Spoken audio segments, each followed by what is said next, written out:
Hello, everyone. Welcome to another lecture of School of Solana. Today, we'll be talking about front-end for your Solana D app. So, this will act as a brief intro on how you can create a simple front-end for your Solana program. We will deploy our program to DevNet, and we will use Solana scaffold on their GitHub repo to kickstart our project. So keep in mind that this is a brief intro. This is a pretty complex topic. It is a whole nother world right now compared to the Solana programs. So we will just cover the basics on how you can set up your or how you can set up front end for your app easily in just a couple of minutes. And as a demo, we'll be using our banking app we have created in a previous lecture. So essentially, we'll create a simple interface where a user can use the default wallet that he's using in the browser to interact with our program, and also with all the associated PDAs with our program. So the basic functionality will be some form of creation of the PDA account, then the creation of the bank itself. After we have this ready, we will make sure that we will have the ability to list all of the banks that are created, which means we'll be essentially fetching all of the PDAs that are associated with our program, and we will display them in our application together with the name of the bank and the current balance of the bank. We will also add a deposit function. So to every bank that is listed in our front end, we will have a deposit button that if the user will click that one, it will deposit 0.1 SOL to that particular bank. So we'll implement all this stuff except the withdrawal functionality. But from everything you'll see in today's lecture, you'll be able to implement the withdrawal functionality on the front end yourself. So before we start, we will interact with one really interesting repository from Solana Labs, and that will be the dApp scaffold. This will help us create our application real quick, so it will essentially kickstart your project because all of the wallet interaction logic is already implemented. So we will download the content of this repository, or we will clone this repository, and we will build on top of that. So what we'll be adding to this scaffold is essentially just modifying the UI a little bit. We'll keep it as it is, but we don't need to add the wallet connector. That's already done in the scaffold.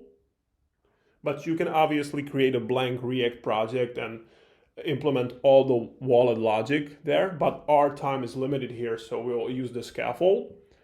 And we will just add a few different components so we can interact with our program. So before we start, let's just jump in. No more presentation, let's just go straight to the coding. And we will start with cloning this repository. So before we touch any front end, make sure that you will deploy your program to, for example, DevNet. The process is really similar to what I have described in the previous lecture about deploying to the local cluster. But in this case, we'll be just deploying to the DevNet. So our program will be publicly accessible to all of the wallets that are connected to a DevNet cluster. So we will start with the project that we have created in our previous lecture. And let's jump into the anchor.toml and make sure that in the provider section, our cluster is set to DevNet and our wallet is set to ./id.json.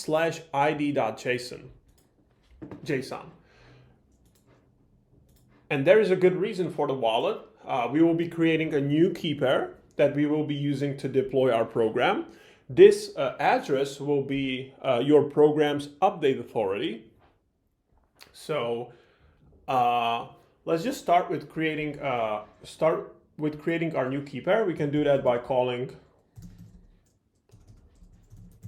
Solana keygen new, and we need to specify the output for our key pair, which in this case will be just id.json. Make sure that you are in your project's root directory, or you can generate your key pair anywhere else, but you just need to specify the path to that key pair you've created here in the anchor.toml. So let's just run the key pair generation, and we have some pub key right here. We can see that ID JSON was created in our project's root directory. And what we're going to do now is copy our pub key because before we actually run the deployment, we need to have some balance in this particular account that we'll be using for deployment. So we need to run the airdrop. So let's call Solana airdrop, specify some amount you want to get airdropped to, and also add the wallet pub key or the pub key of the wallet that we have just created. So let's call Solana airdrop 1. We can see that the transaction went through. We have 1 SOL in our account now. Let's airdrop some more. We have 2 SOL. Let's airdrop some more. You can see that this request failed. Do not worry, it sometimes fails. If you have some issues with the airdrop, try to specify a lower amount for your airdrop, or try it again later, or try it again with different delays between the airdrops you're running. So let's airdrop at least 3 or 4 SOL to our deployment account. So now we have 4 SOL and we are pretty much ready for deployment. Before we actually deploy, let's call anchor build and rebuild our project if everything is fine before we run the actual deployment, because you can expect that during the deployment you will spend some of the Solana that you've been airdropped. So this will take some time.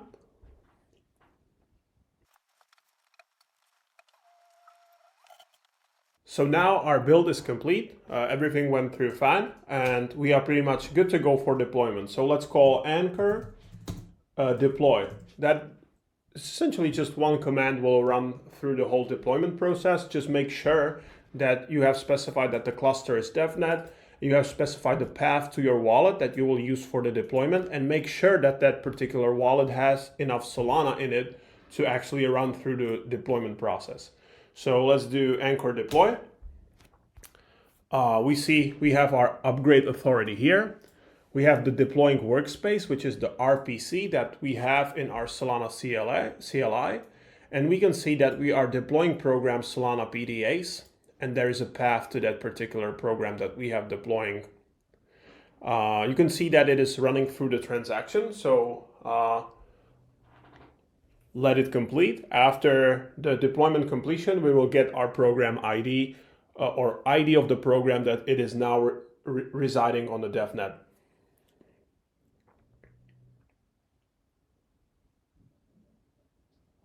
So now we have finalizing transaction, and you can see that our deploy was successful and we have our program ID that we will use. So if you have some issues with the deployment, make sure that you have enough Solana on your account, because it may fail down like in the middle of the deployment if you don't have enough Solana for all the transaction to go through. So if that's your case, run through the airdrop process again or try again a little bit later. So now when our deploy is successful, there is another important piece of information that Anchor generates for us during the actual build process. So if you check out the target folder in our projects folder, you can see that there is a IDL folder, and the IDL folder is containing one JSON file. That JSON file is really important for you in terms of front-end development, because if you check out your IDL file, it is essentially a map of all the function and all the accounts that your program is using. And also, you can see that there is an address for your deployed program. You can see that the address matches. And you will use this JSON to have a structure of your program on the JavaScript or TypeScript side. So your Solana, your JavaScript or TypeScript program has an idea how your actual program on Solana looks and how you will interact with all the different functions and how are the different accounts structured. So before we jump into the front-end development, make sure to copy this JSON file to, for example, any folder on your computer, or because we'll be copying this JSON file into our desktop program. In some of the cases, you want to create a mono repo, which means you will have your front end and also your Solana program inside one repository. In that case, you can create a new React project inside your Solana programs directory.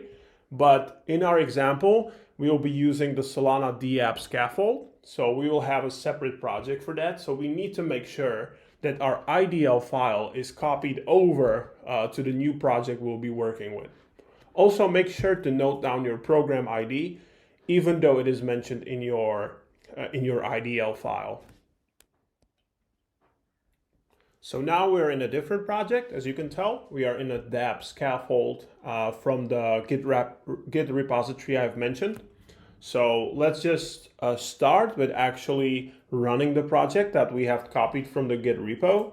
We can do that by running npm install first. This will install all of the dependencies for the project. You can check out the dependencies in the package.json file, but most of you are already JavaScript or TypeScript developers, so you probably know how all this works. I will not go into the detail, but after you're done with the installation, we can run the project using npm run dev. So let's just do that and check out how the application looks. So as you can tell, it is really nicely designed. It is essentially ready for you to do a lot of the customization or import or add your programs function, so we can modify it as much as we want. This is a great starting point for you. You can also, as you can tell, call npx create Solana DApp. This will create a new DApp sample for you using just one command.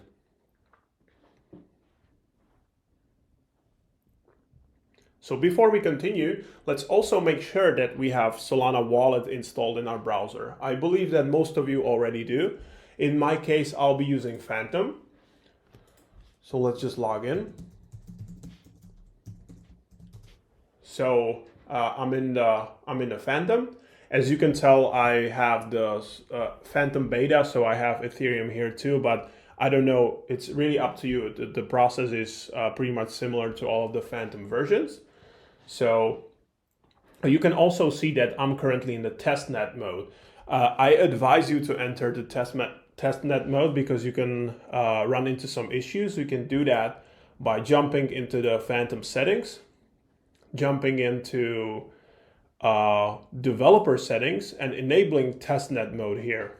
This will essentially switch the RPC that your wallet's communicating with to a devnet or testnet according to your settings. So let's make sure that our dApp that we are running on the local host right now is connecting to our Phantom wallet.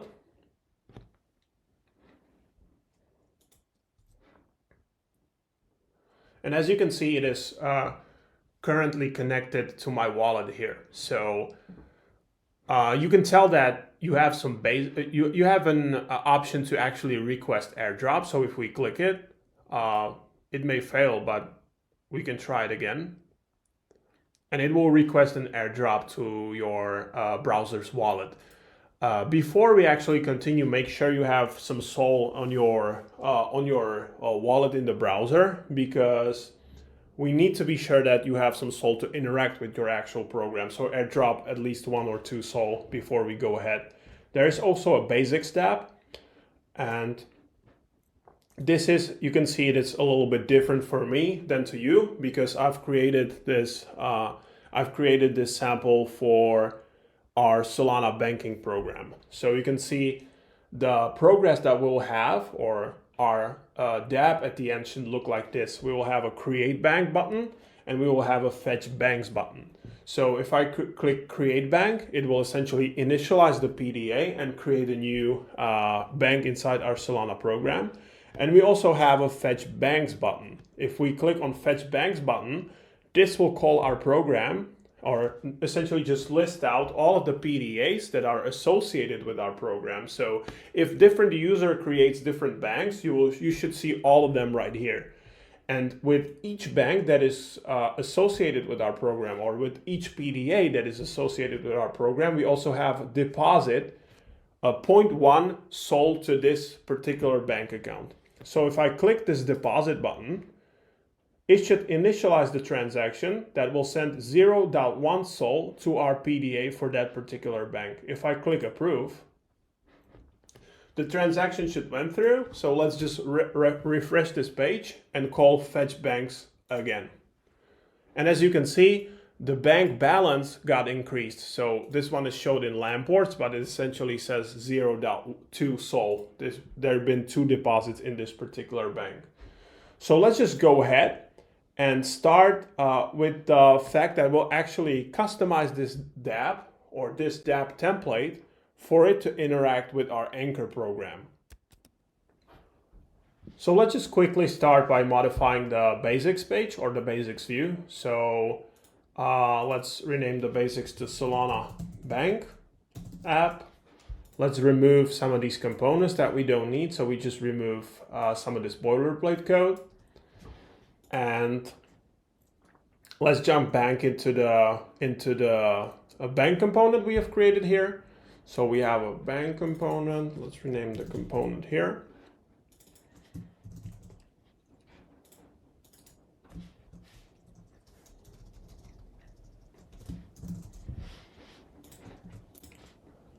And what we're going to do here is create our bank component. This bank component will be located in one of the views, or one of the pages of the app. So, and inside this bank component, we'll essentially implement all of the stuff we need to interact with our Anchor program. So let's remove some of this boilerplate code.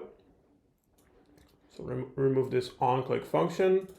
We can also have this, let's remove this function.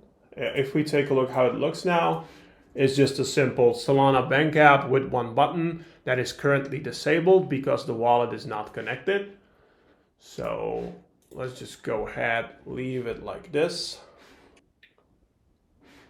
And we're going to start with importing one additional package that we need. This additional package is project crm/anchor. And we will need this package to interact with the Anchor programs. So let's just shut our project down and call npm install add project crm/anchor. So this will install all of the packages we need to actually interact with the Anchor program. So we should be good. And let's import some of the stuff that we need to work with our banking component. So call import, and it will be following packages. And we will import it from project crm/anchor. So we'll have our program, Anchor provider, VET3, utilities, BN, which stands for big number, and wallet. We're actually sorry, we don't need wallet for this particular sample. So yeah, this is essentially what we need to import. And one additional thing that we need is the IDL file I have mentioned before. So let's just copy over our IDL file to our front end project. So just copy it here. As you can tell, I have you can tell my IDL files right here. So we have our Solana PDAs, the instructions that our program have, all of the accounts, and also the address of the deployed program. We're gonna need this IDL file because we're gonna import it right here. So let's just say import, call it IDL from, and the path to the IDL we have imported. You can obviously put it wherever you want in your project, but I have it in the same folder as this component. So we have Solana PDAs.json. So yeah, that's pretty much what we need right here. And let's also make sure that the IDL is accessible as a JavaScript object. So some of you might run into this issue, but I'm going to handle it directly here. So I'm going to define new constant that I'll call IDL string. This will be JSON stringify, and it will stringify IDL. And I'll also add const IDL object. And we will parse the stringified JSON back in. So let's call JSON parse and our IDL string. This is not completely necessary, but it may solve some of the issues for you when you try to access the IDL or you try to reference it in some of the functions. So I'm going to do it that way. And let's just also define program ID. We're going to need program ID to be defined as a public key, so we can call new public key. And we're going to fetch the public key from the IDL we have imported. So let's just do IDL object, and we need metadata, and we need address. Or actually, the ID will actually help you here if you type in IDL dot metadata dot address. So this is just essentially creating a new public key from the string we're supplying here. And the string we're supplying here is from our Solana PDAs file right here. So that's the address to the program that we have deployed to the DevNet. So now we're pretty much good to go. Let's just go ahead and start with the first function we're going to implement, and that is called getProvider. And this function will return us an anchor provider, or something that we're going to use to interact with our anchor program. Sorry, it doesn't need to be an async function. So let's just create a getProvider, and we're going to go ahead and create a const provider, and let's just call new anchor provider, which we are importing from project crm/anchor. And the anchor provider needs to be supplied with some of the important things we need to reference here. So we need the connection. This one is representing the actual connection to the cluster where the program is deployed. That means we're gonna need to get this connection from our wallet. But in this particular sample where we're using Solana dApp, we are able to reference the actual connection that is in the top bar where we're connecting the wallet and we're selecting the cluster. We can do that by calling useConnection.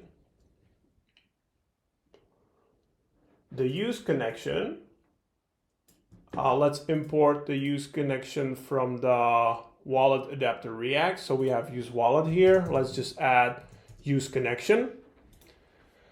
And by doing that, we can fetch the current connection settings in all of the components or all of the pages across the whole project. So this is the first thing that we're actually supplying to our anchor provider. So that's connection. The second thing that we need to supply is the wallet, or the wallet that will be used to pay and sign all of the transactions that we will be interacting with. So let's just modify our use wallet here. So let's just call it our wallet equals use wallet, and we will supply our wallet here. So this will essentially reference the wallet connection that is currently set up in the front end that we're working with. So thanks to the Solana dApp, we have all of this stuff prepared so we can just reference it. If you want to create the front end from the ground up, you can do that also, but it's a little bit more time consuming. So now we also need to specify the last thing, and that is the confirm options. That will essentially, you can use anchor provider default options.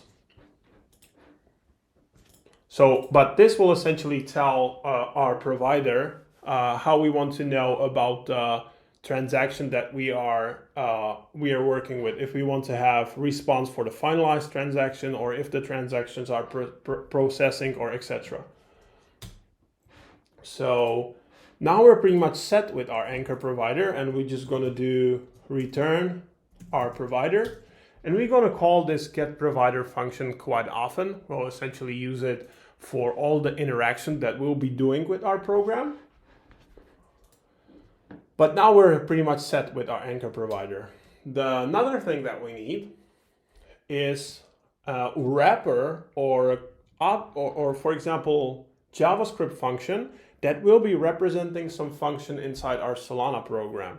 So we can start with the actual bank creation. So that means if we call this JavaScript function, we will use our anchor provider to connect to our program and call the create function inside our Solana program. So let's just call it create bank. Make sure that this function is asynchronous.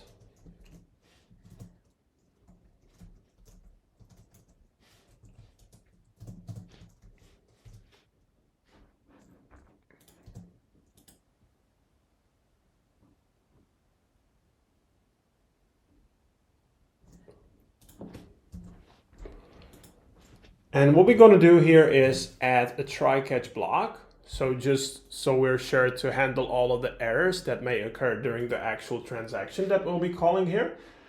And the first thing we're going to do is obtain the provider. So let's just say const anch provider. And that one will reference the get provider, which will return the actual anchor provider to us. We also need to create a new program, which essentially means we need some form of reference to our actual Solana program residing on the Solana blockchain. So let's just say const program, new program. The program is a reference to our program. We are importing it from project serum/anchor. And we need to supply a few different things here. We need to supply the IDL, the full IDL. I will supply the IDL object. For those of you who are writing in TypeScript, this is why I've created this JSON string and parse, because some of you might have some issues with referencing the actual IDL object here. But I'm going to do it like this. I'm going to reference my IDL object, which is parsed from the IDL JSON. Another thing that we need is the actual program ID. In our case, we've defined it up here. So we're creating a new public key from the IDL metadata address. And we need the last thing that we need is the anchor provider. So we are getting the anchor provider here at the previous line. So we just mentioned our anchor provider. So now we're pretty much have a reference to our program on Solana. But before we actually going to call our create function in our Solana program, we need to be sure that we have created a new PDA for our bank. And we can do it quite easily. So let's just create a new const. We'll call it bank. And let's just call await public key. And now we're going to do find program address sync. That will find an address for our, or that will find a PDA address from the seeds that we will specify here. You probably remember that we have specified some form of seeds in our Solana program. So let's just jump back into it. Check it out here. So we have we have our PDA here, and we are using bank account string as a seed, and we're also using an user's public key or the signer public key as another seed that we'll use to generate the PDA. So what we're gonna do here is we essentially just saying we want to find the address according to some of the seeds that we will supply here. So the first seed that we need to supply is the bank account string, and we can do it by call utilities from the Project CRM anchor package, get the bytes from the UTF string, and call the encode on the string that we want to use, which in our case is bank account. That's the first seed we're using to generate our PDA. Another one is the public key of the user that is actually creating this PDA. And we can do it quite easily. We just call our anchor provider, access the wallet, and we want the public key to buffer. So now we have specified the two seeds that we need, but for the actual PDA creation or actual finding of the PDA, we also need to specify a last important thing, and that is the actual program ID that of the program that we have deployed. And we can do it by calling program, reference our program, and call program ID. So what we have done here is we have actually find the address according to the seeds here and according to the program ID or the ID, because the PDA is created from the seeds and the program ID. The bump is added automatically here. So we have find our bank account now, and we are good to go to call the actual create function in our program, because right now we have our bank and we can just supply it as part of the accounts to our context for that particular create function. So let's call the wait program RPC create. Here we are calling create because it is the function that we want to call. In our case, it's the create. And if we look at the create function, we need to supply three different accounts. That is the bank PDA we have created here. We also need the user, and we also need to reference the system program. And it's pretty straightforward here. So the create function have one parameter or one argument. The argument is called name, and it is a type of string. So it is the name of the bank we are creating. We probably know that from the previous lecture. We have added one parameter, and that is the name. And we want to call this parameter right here, or we want to supply this parameter right here. So let's just call Winter School of Solana Bank. Yep, so that's our name for the bank. And it's just one argument that we need to call. Another thing that we need to supply here is all of the accounts that we need to call, or all of the accounts that we'll be interacting with during the execution of this function. So let's just create a new object. The object will have key accounts, and that will be another object. And here we're supplying all of the accounts we have specified in our create context, which is the bank, user, and system program. So the first thing we need is the bank. The bank, we have found our PDA account here using find program address sync. Another one is the user or the signer that will be creating this bank account. And we can access it again using our anchor provider by calling wallet dash public key. It's pretty much the same thing we're calling here. We just don't need it in a buffer, but we're calling it here too to find the PDA for this particular user that's calling the bank creation. So we're supplying the user, and the last thing we need is the system program. So we have system program, and we can reference the system program's program ID manually by supplying string or supplying the public key. But we can do it by calling web3 dash system program dash program ID. So now we pretty much called the function inside our Solana program or inside our Solana anchor program. So we are awaiting the confirmation here. According to our setup here, we are using the default option. So it's waiting for the confirmation or for the finalization.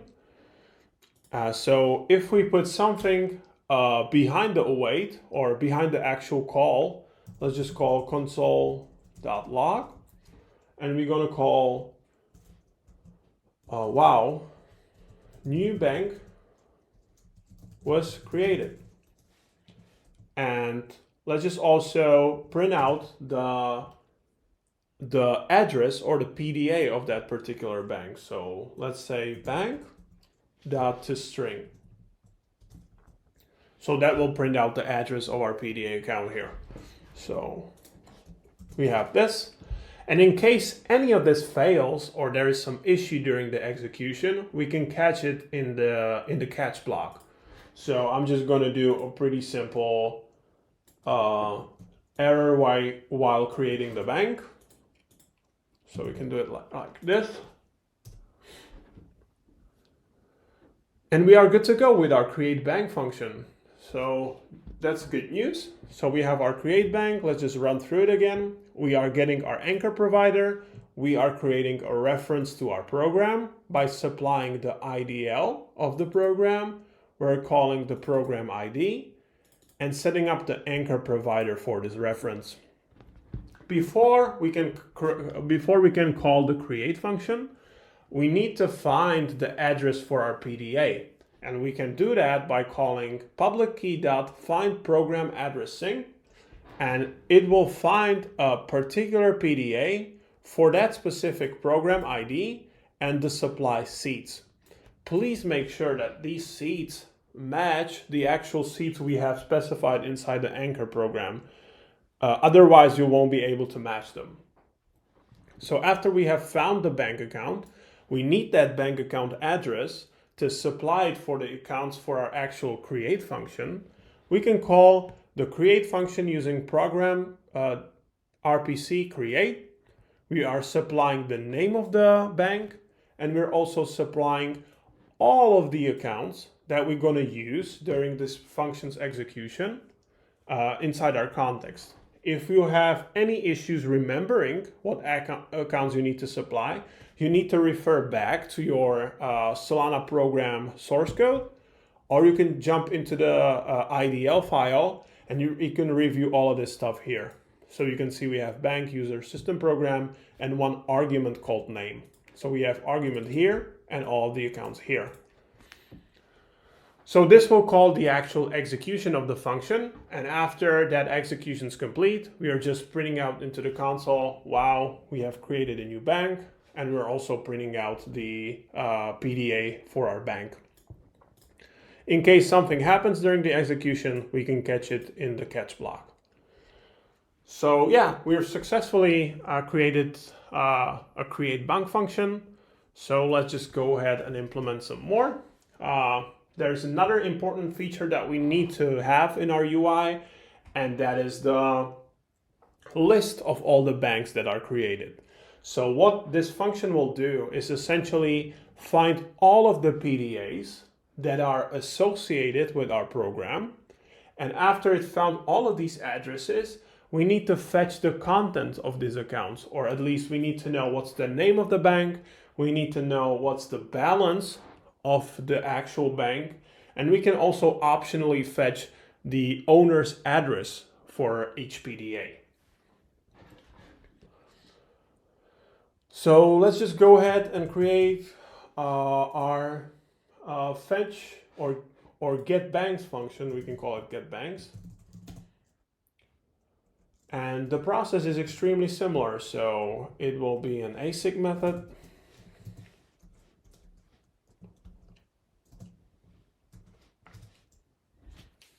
And we're gonna yet again start with obtaining our anchor provider.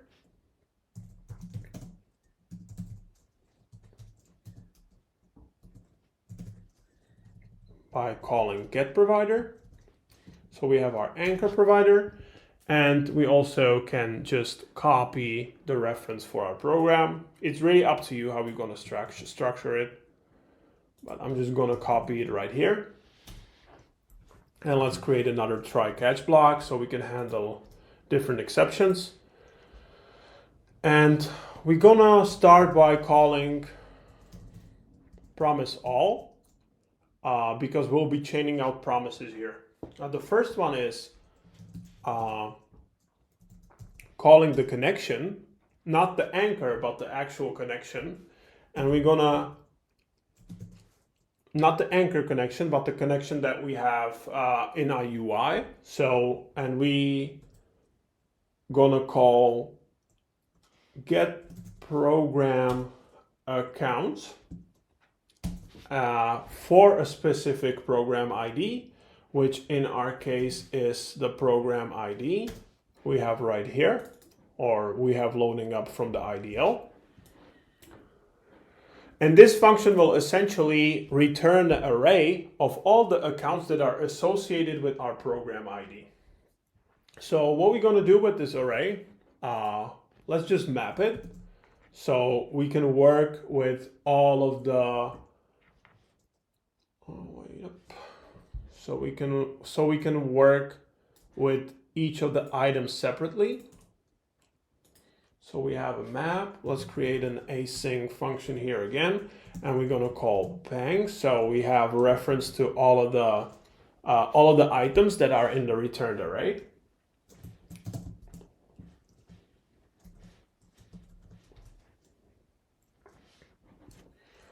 Let me fix up the typo here. Yep.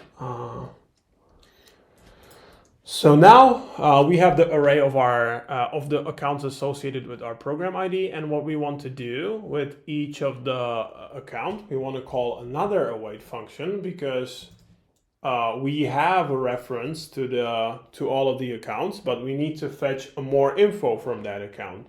So what we can do here is called program dash account bank comma fetch, and we're going to fetch the data for that specific account, or in this case we're going to be fetching data for all of the accounts that have been returned or found for our program ID. So we want to fetch the data for what? We want to fetch the data for the pub key of each bank. So we can call bank.pubkey.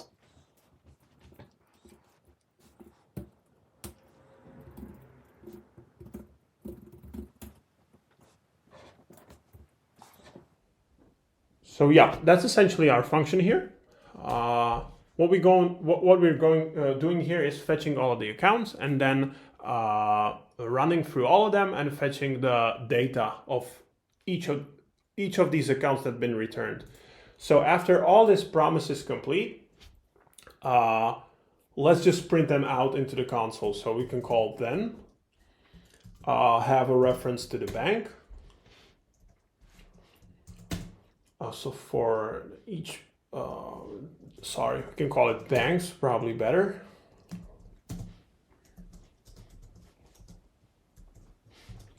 And what we're going to do with the banks here, we're just going to log it out into the console for now. But we probably want to display it on a UI level. So let's just handle the error first. So we're just going to log error while getting the banks in case this one fails out. But what we want to do here is not just log it into our console. We probably want to display it on a UI level. So in our return function. So let's just create a new state. We're gonna call it banks, set banks,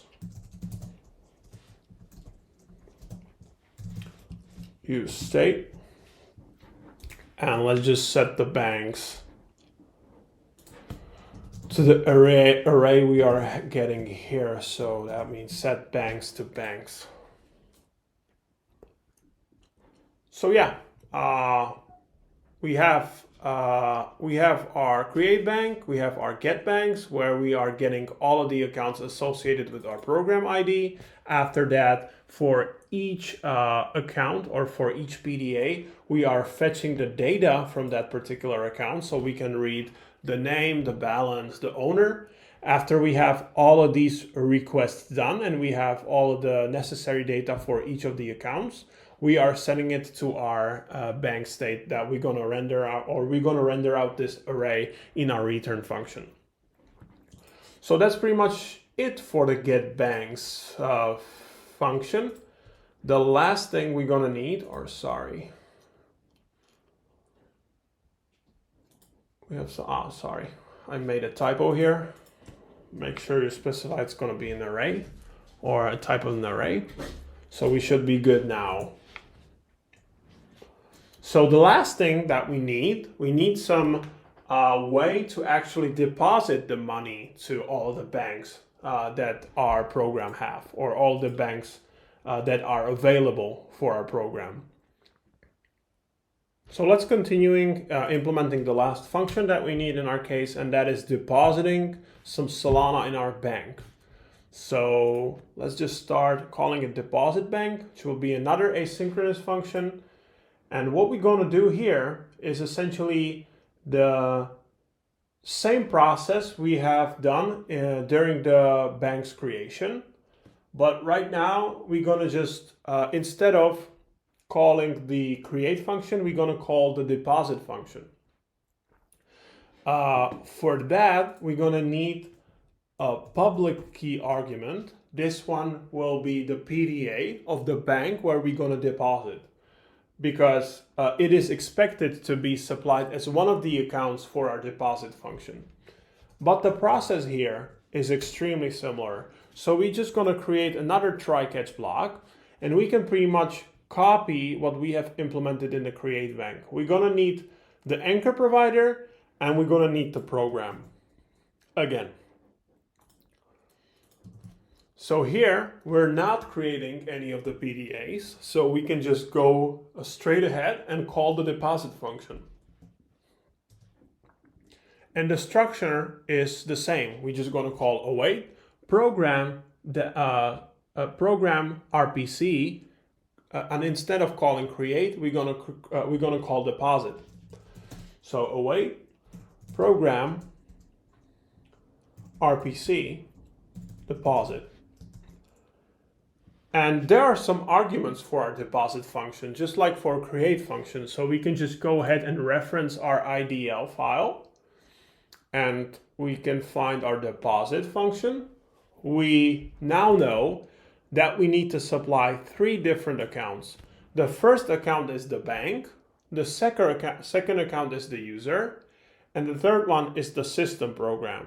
So the bank will just be the public key of the bank, that or the public key of the PDA where we're going to actually deposit the money. And also there is one argument we need to supply, and that argument is an unsigned 64-bit integer amount, or the amount that we want to deposit, which in this case is in LAN ports. So we're going to do it right here. We need to pass that one argument, and we can do it by calling new BN, which is the big number. We are importing that from the project Serum Anchor library, and here we can specify how much Solana we want to transfer. So let's just say we want to transfer 0.1 Solana, and be aware that our argument is in LAN ports, so we need to say 0.1, and we need to multiply it by LAN ports per Solana. And we can do it manually, or we can reference Web3 LAN ports per Sol. So by doing that, we are specifying the first argument, and the first argument is the amount that we want to deposit. which is hard-coded for 0.1 sol right now, but you can obviously customize it as much as you want. And the progress is the same as with the creation. Right now, we need to supply the accounts. So we will create an object. This object will contain another object called accounts. And this object will contain all of the accounts we need to specify for this function to execute. So the first one is the bank, which will be the public key or the parameter for our function here. It's the public key for the PDA where we're depositing. So we have public key bank. Another one, it's the user. And here the process is exactly the same. We need the public key of the user and we need the reference to the system program ID. So let's just copy it right here and we're good to go. So let's just print out some log to the console. Let's just say deposit done. And to what bank? It's the public key, so that's the address of the PDA. And in case we have some issues, let's just handle it for now by showing error while depositing. So we can switch it to error so it is visible in the console. And yeah, essentially now our logic or all the functions that we need to interact with our program is pretty much done. So now we just need to customize the interface that we're going to present to the user. So let's just run it back a little bit. We have the first one that we've created is the provider. This one is specifying the anchor provider. The anchor provider needs to know some particular information to actually connect to the cluster and interact with the program. So we need to supply three things. We need to supply the reference to the connection. In this case, where we're using the Solana scaffold, we can use the use connection function or use connection reference. We also need to reference the user's wallet connection, which is the connection to the wallet or to the browser extension, put it simply. So we can call use wallet here. So we're just passing the reference to use wallet. And we also need to specify the network and the wallet.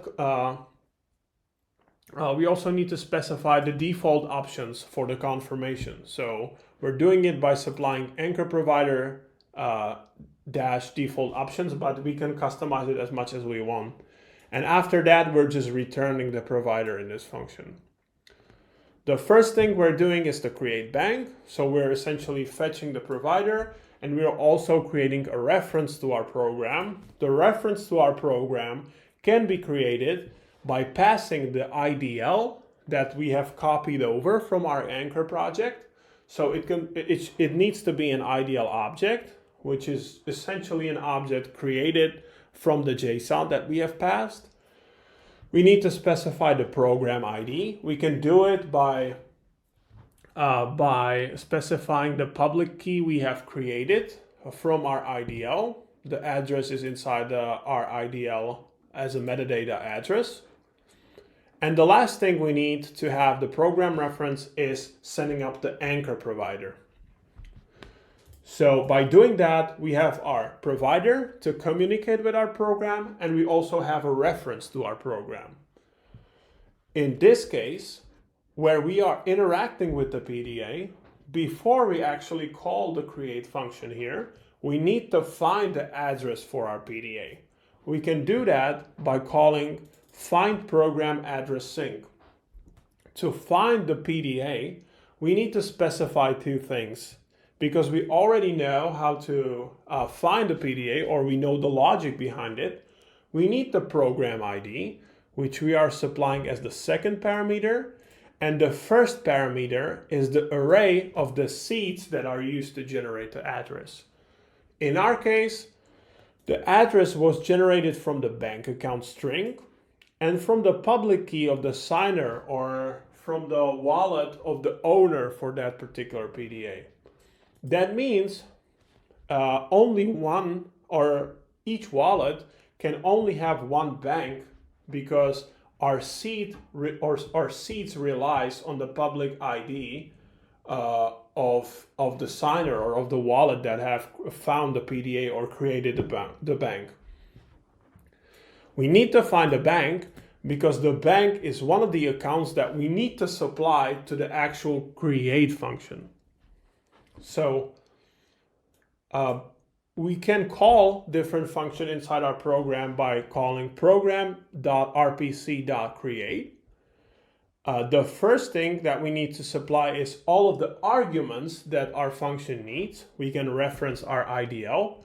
And after that, we need to also reference an object that contains all of the accounts that our function needs to operate. So in this case, it's the bank reference, it's the user or the public key that is calling the anchor provider, and the system program reference. So essentially, this is how we call the function inside our Solana program. For the get banks, it's even easier. We don't even need to interact a lot with our program. What we're doing here is we are calling the get program accounts. And here we just need to supply the program ID. This function will return an array of all of the PDAs that are associated with our program, because it can find the PDA according to the program ID. After we have our array of all of the PDAs, we are calling program.account.bank.fetch, and that one will fetch the data for our bank account. So we have the pub key for all of these PDAs, and we need to supply this pub key to the fetch function to actually parse our bank account.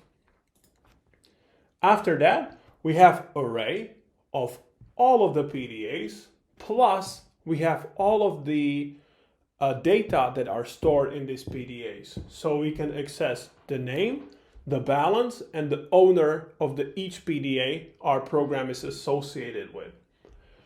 After that is complete, the only thing we're doing here is logging out to the console, and we're also setting up our bank state to render it out on the UI.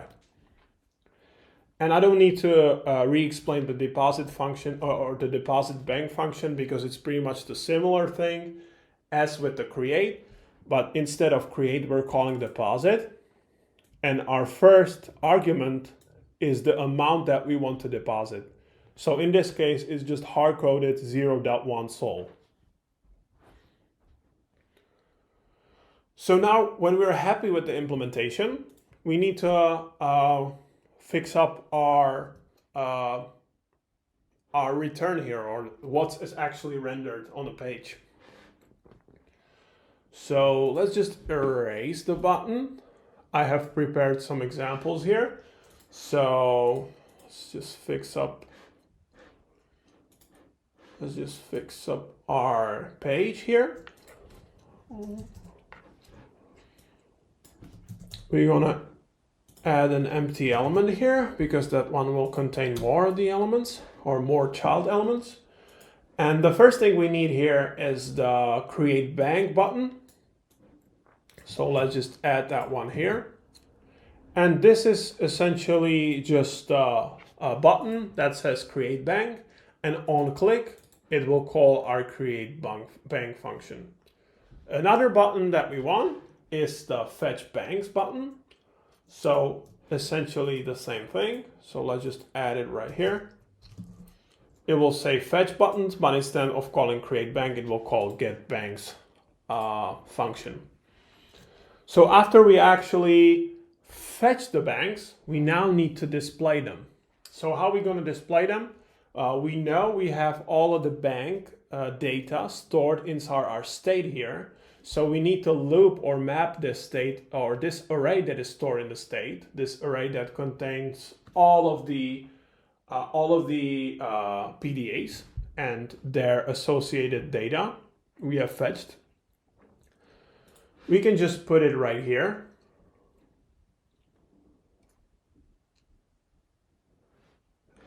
And we're gonna do it by calling, give me a second. Let's just wrap it into an empty element so we can put more elements here. And let's just do banks dash map. And we're gonna map our banks here. And for each bank, sorry, some issues with my keyboard. And for each bank, we're gonna do some processing. So in our case, it's gonna be, we're gonna return a new element. And let's just copy some of the styles over. So I'm gonna create a new div here for each bank. So we have a div here, and what we're gonna print out is, for example, one bank. Here we can access the bank, and here we can access all the fields that are stored. Sorry, let's just call it bank. And here we can access all the fields that are stored in each bank account. So we have a name there. Let's just convert it to string.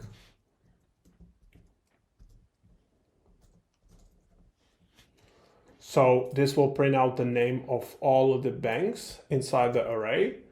And the other thing that we want to do is adjust the detail, and that will be the balance. So instead of printing out the name, we're going to print out the balance.